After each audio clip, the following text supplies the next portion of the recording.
요즘 사회에서 가르치는 자리, 또 섬기는 자리, 뭐 여러 가지가 있습니다.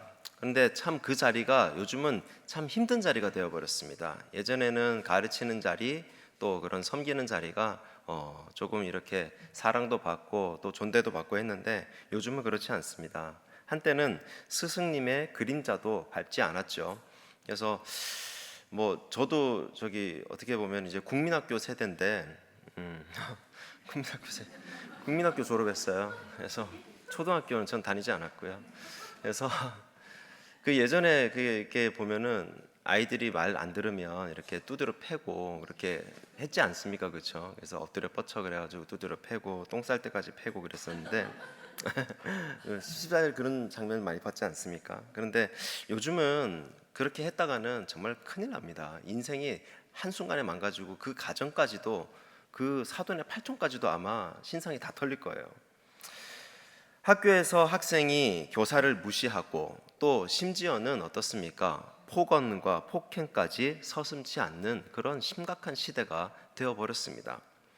교사가 아이를 훈계하기는커녕 어떻습니까? 이제는 슬슬 눈치를 바라보죠. 도리어 신고를 당할까 몸을 오히려 살이는 그런 시대가 되어버렸습니다. 오죽하면 이 참교육이라는 그런 드라마가 나와서 사람들의 공감을 얻고 있겠습니까? 권위가 이렇게 무너진 이 시대에 누군가를 이끌고 또 섬기는 자리는 점점 더 외롭고 점점 더 힘든 자리가 되어가고 있습니다. 그런데 여러분, 이 어려움은 세상의 교단, 그 가르치는 자리에만 있는 것은 아닙니다. 우리 교회 안에 섬기는 이들도 그 무게를 똑같이 느끼고 있는 것이죠.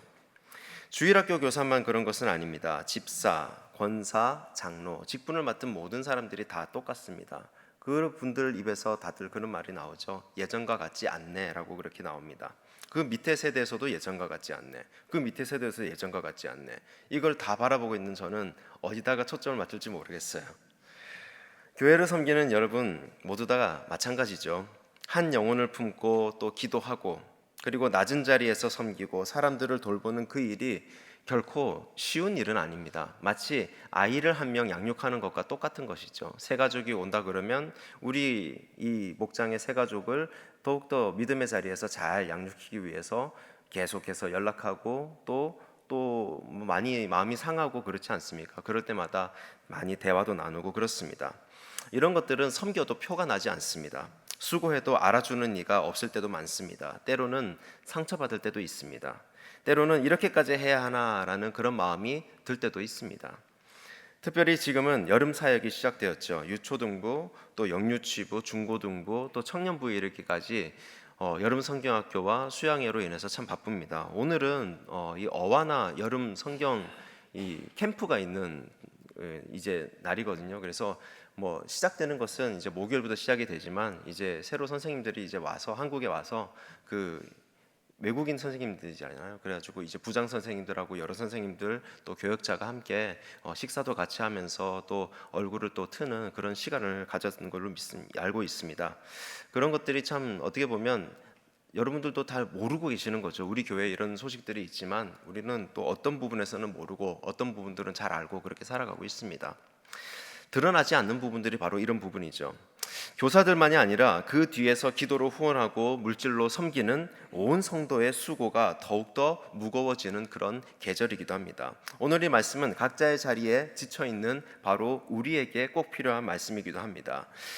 오늘 본문은 바울이 디모데에게 보낸 그러한 편지 중에 하나입니다. 디모데는 젊은 사역자입니다. 이제 사역을 시작한 지 얼마 되지 않았습니다. 그래서 힘들 때도 있고 또 기쁠 때도 있습니다. 하지만 힘들 때가 더 많겠죠.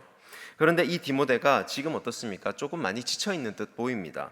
낙심하고 두려워서 사명의 불이 점점 더 활활 타오르는 것이 아니라 점점 꺼져가고 있다라는 것입니다. 그런데 디모데에게 바울이 무엇을 얘기하냐면 5절 말씀에 이렇게 나옵니다. 이는 내 속에 거짓이 없는 믿음이 있음을 생각함이라. 이 믿음은 먼저 내 외조모 로이스와 내 어머니 유니게 속에 있더니 내 속에도 있는 줄을 확신하노라. 바울은 디모데에게 그 믿음이 어디서부터 시작되었는지를 알려주고 있습니다. 그걸 모르는 것이 아니죠. 오히려 자기 집안일이니까 디모데는 더 잘 알지만 그것을 한 번 더 바울이 상기시켜주고 있는 것입니다. 외조모 로이스, 어머니 유니게로부터 이어진 그러한 견고한 믿음이 있었다는 것이죠. 한 세대가 다음 세대에게 물려줄 수 있는 것은 믿음뿐입니다. 여러분 생각해 보십시오. 디모데의 이 믿음도 누군가의 가르침에서 시작되었다라는 것을 우리는 알 수가 있습니다. 우리의 믿음도 마찬가지죠. 우리가 알지 못하는 어느 한 선생님의 그 가르침으로 인해서 우리는 감동을 받고 또 그렇게 살아갑니다. 여러분들 뭐 살인자들, 그다음에 뭐 성폭력한 사람들, 그 사람들의 얘기를 한 번씩 들어보면 이러한 얘기들이 있습니다. 사랑받지 못했고 인정받지 못했고, 그리고 선생님다운 선생님을 만나지 못해서 비뚤어져 버린 그러한 유년 시절을 공통적으로 가지고 있는 모습들을 우리가 심심치 않게 볼 수가 있습니다. 우리도 누군가에게 가르침을 받았죠. 오늘 믿음도 마찬가지입니다. 지금 이 자리에 계신 여러분들 어린 시절 주일학교를 한번 생각해 볼까요? 선생님의 얼굴을, 그 행동들을 모두 함께 떠올려 보겠습니다. 저도 주일학교 시절이 있었는데 선생님이 이렇게 미니스커트를 입고 오셨어요. 그래가지고 6학년 때인데 그 방석을 이렇게 무릎 위에 올리시고 계시더라고요. 그래가지고 제가 한 말씀 했죠. 춥냐? 그 왜 그걸 올리고 있냐? 그러니까 이게 조금 그때는 80년대지 않습니까? 그래가지고 조금 부끄러웠나 봐요. 그래가지고 이거를 이렇게 방석을 올리고 있는데 굳이 제가 이렇게 빼서 이렇게 자신감을 가져라 이렇게 말씀을 드린 적도 있는데 근데 선생님이 화들짝 놀래하던 그 모습이 아직도 기억납니다. 그 선생님이 이렇게 손 잡아주면서 기도했던 것들, 또 그리고 또 뭐 다윗 이야기를 하면서 멋지게 그 다윗을 흉내내면서 물맷돌을 던지던 그 선생님의 모습들 다 기억납니다. 믿음으로 이끌어준 그런 교사님들 한 분 한 분, 우리의 머릿속에 이름은 생각나지 않지만 그 모습들은 생생하죠. 그분들의 기도, 그분이 심겨준 그 말씀 한마디 한마디가 오늘의 우리를 만들어준 것입니다. 지금 여러분이 각자 자리에서 감당하는 그 수고들, 또 작은 수고겠고 큰 수고겠지만 그것은 경중이 없죠. 한 영혼을 평생을 붙드는 그 믿음의 씨앗, 그것이 바로 그 사람의 믿음을 만들어주는 믿음의 씨앗이 되는 것입니다. 내가 모르게 또 연락해주고 또 밥 먹여주고 또 여러 가지 챙겨주는 것들, 경조사를 챙겨주고 또 외로움 속에 있는 사람들을 아우러주는 그런 마음들, 당장은 표가 나지 않죠. 그러나 로이스와 유니게처럼 그 씨앗은 반드시 다음 세대에게 열매를 맺게 되어 있습니다. 꺼져가는 은사를 다시 부릴 듯 하게 해야 합니다. 바울은 이제 디모데에게 핵심적인 권면을 합니다. 6절 말씀입니다. 그러므로 내가 나의 안수함으로 내 속에 있는 하나님의 은사를 다시 부릴 듯하게 하기 위하여 너로 생각하게 하노니. 여기서 다시 부릴 듯하게 하라는 말이 참 중요한 말입니다. 이 말은 원래 꺼져가는 불씨를 다시 살려낸다라는 그런 뜻을 가지고 있습니다. 바람을 불어넣어서 부직갱이로 해집고요, 사그러드는 불을 다시금 타오르게 하는 바로 그것이죠. 여러분, 바울이 왜 이렇게 말을 했겠습니까? 디모데 안에 있던 그 사명의 불이 활활 타오르지 아니하고 점점 꺼져가고 있었기 때문에 그렇습니다. 처음 불은 발았을 때의 그 뜨거운 마음들, 그 설렘과 그 헌신이 지금 재만 남은 것처럼 푹 하고 식어져 버렸기 때문에 그렇습니다. 혹시 오늘 여러분의 마음도 그렇지 않습니까? 처음 교사로, 아니면 처음 내가 직분을 받아서 처음 내가 찬양을 섬기면서 집사를 받고 또 권사가 되고 또 장로가 되고 여러 직분을 받았을 때 그 첫 마음이 있습니다. 그 마음을 지금도 잘 유지하고 계시는 줄로 믿습니다. 우리는 그렇게 직분을 받았을 때 나에게 속한 내 공동체에 속한 내 성도들, 그리고 혹은 내 아이들을 위하여서 밤새 기도하던 그 마음이 있었습니다. 주님의 일을 맡았다라는 것만으로 가슴이 뛰던 그러한 시절이 있었다라는 것이죠. 그런데 시간이 흐르면 어떻습니까? 점점점 소원해지기 시작합니다. 여러분들 그런 거 있지 않습니까? 아주 절세 미인의 연예인이라도 그렇게 행복하게 잘 살고 있지는 않지 않습니까? 그렇죠? 그런 걸 보면은 행복은 외모에 있는 것은 아닌 것 같습니다. 그리고 시간이 지나면 다들 뭔가 모르게 식어져 버리는 것은 똑같다라는 것이죠. 지치고 상처받는 일들이 막 쌓입니다. 내가 누구를 섬기고 또 누구와 대화하고 그러다 보면 나에게도 뭔가 풀리지 않는 것들이 마구마구 쌓이죠. 그 불이 조금씩 사그러들고 있다라는 것입니다. 내가 뭔가를 사명감으로 그것을 다 불태워 버리지는 못할 망정 그것으로 인하여서 뭔가 내 사명의 불이 점점점 작아지는 것이죠. 이제는 익숙함으로 때로는 의무감 때문에 그 자리를 지키고 있기 때문에 그렇게 사그러지고 있는 것입니다. 하나님은 오늘 여러분들에게 말씀하십니다. 너의 은사는 꺼진 것이 아니라 다만 어떻습니까? 재에 덮여 있을 뿐이다 라고 말입니다. 다시 우리는 불일 듯 하게 해야 하는 것입니다. 우리 안에 있는 그 사명의 불씨는 아직 꺼지지 않았습니다. 우리 안에는 사명이라는 것이 똑같이 있습니다. 우리는 다들 다른 직분, 다른 모습을 하고 있습니다. 하지만 내가 받은 사명은 똑같은 것이죠.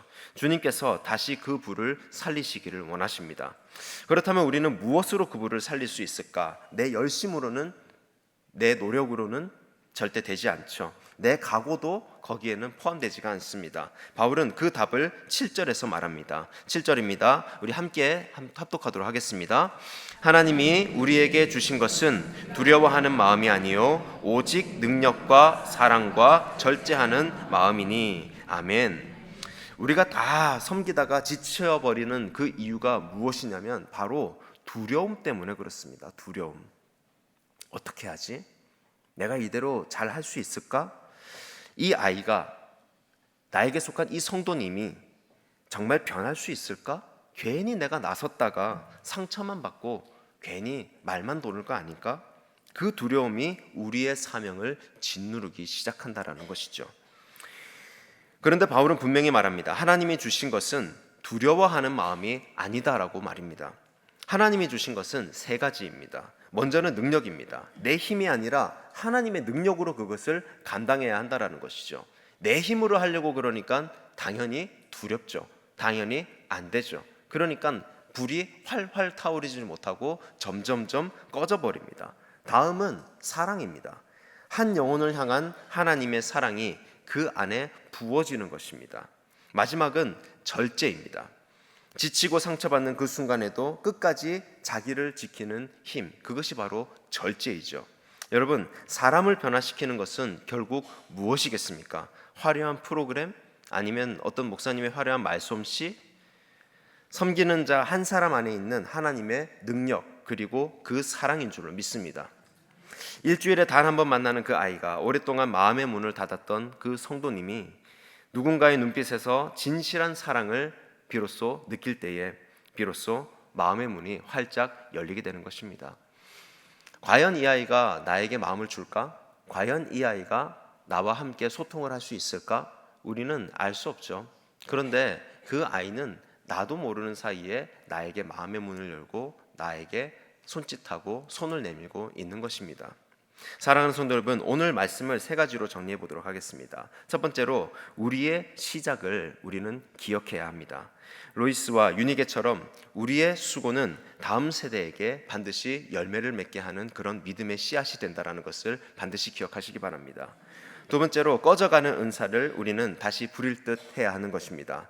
여러분의 사명의 불은 꺼진 것이 아니라 그저 검은 재에 덮여 있는 것뿐입니다. 그 재를 훌훌 털어버려야 되는 것이죠. 그 재가 바로 두려움이라는 것입니다. 세 번째로 하나님이 주신 영을 우리는 붙들어야 합니다. 두려움이 아니라 무엇과 무엇입니까? 능력과 사랑과 절제입니다.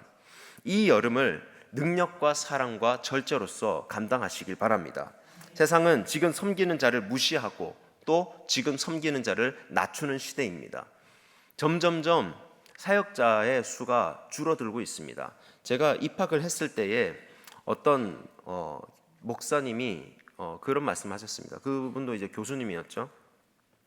너희 중에 35%만 나중에 목회를 해라고 그렇게 말씀하셨습니다. 그래서 여기도 어떻게 보면 다들 한 가닥 하는 사람들만 모이는 곳 아니겠습니까? 신학대학원이. 그래서 팔도에서 믿음 있는 사람들, 팔도에서 그래도 믿음을 가지고 열심히 나아가는 그런 열심당원들이 다 모인 곳이었습니다. 그런데 어떻게 됩니까? 나중에는 한 35%만 목회를 한다라는 그런 통계가 나오는 것이죠. 지금은 아마 더 줄었는지도 모릅니다. 그렇게 점점 사역자의 수도 줄어들고 있죠.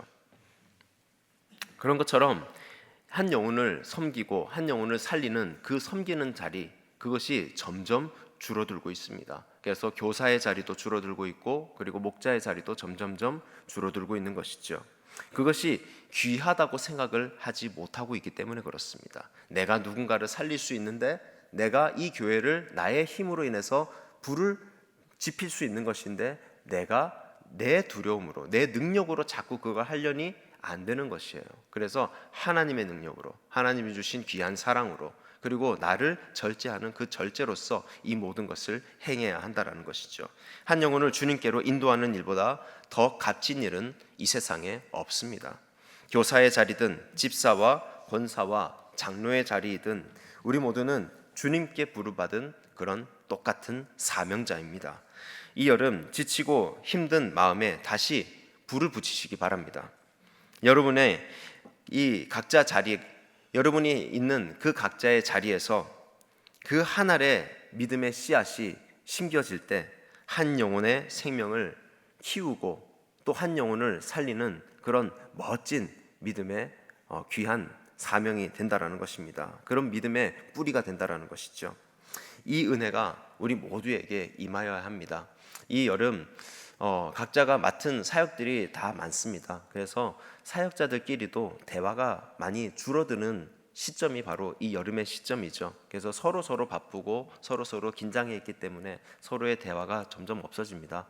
자, 우리가 한 교회를 이끌어 나가고 또 살려 나가고 한 영혼을 살려 나가는 그러한 귀한 사명을 똑같이 받았습니다. 그러면은 너나 할 것 없이 우리가 직분을 다 내려놓고 같은 마음으로 같은 말씀을 붙들고 그렇게 함께 나아갈 때 우리의 공동체는 믿지 않는 사람이 보기에 아주 거룩하고 아주 신실하고 아주 믿음 있는 그런 빛이 나는 공동체가 될 줄로 믿습니다. 그리고 보이지 않는 그 교사들의 그 섬김들, 그 부장님들의 섬김들, 그 사역원장님들의 그 섬김들 하나하나가 이 더운 여름 우리 교회에 믿음이 사그러져가는 그러한 믿음이 사그러져가고 줄어들고 있는 그런 쇠퇴의 시기에, 이 여름 시기에 그것을 불 붙듯이 다시 일게 하는 그런 멋진 사명의 자리가 될 줄로 믿습니다. 우리는 다 같은 사명의 사람들입니다. 사명은 한 가지 이 핵심이라는 게 있거든요. 그래서 그 모양과 그 색깔과 그 장소는 다 다를 수가 있습니다. 하지만 나는 별것 아닌데 하는 그 마음조차도 그것은 제가 바라보기에는 그것은 겸손한 마음이 아닌 것 같습니다. 제가 어떻게 할까요? 제가 뭐 아무것도 없는데요. 그것은 착한 말로 위장된 경솔함입니다. 그래서 진짜 겸손은 제가 하겠습니다. 진짜 겸손은 제가 한번 해보도록 하겠습니다라는 적극적인 마음인 것으로 믿습니다. 그렇게 우리가 적극적인 마음이라 그러니까 아멘을 안 하시네요. 적극적인 마음인 줄 믿습니다. 그렇게 우리가 적극적으로 주님의 일을 감당해 나갈 때에 우리는 모두 빛나는 사명자로서 살아갈 줄로 믿습니다. 그 믿음의 뿌리가 우리 교회에 심겨져서 우리 다음 세대, 우리 아이들에게까지 다 이어져 내려가서 다시금 예전에 박짝지껄했던 그런 모습들을 다시금 회복시킬 줄로 믿습니다.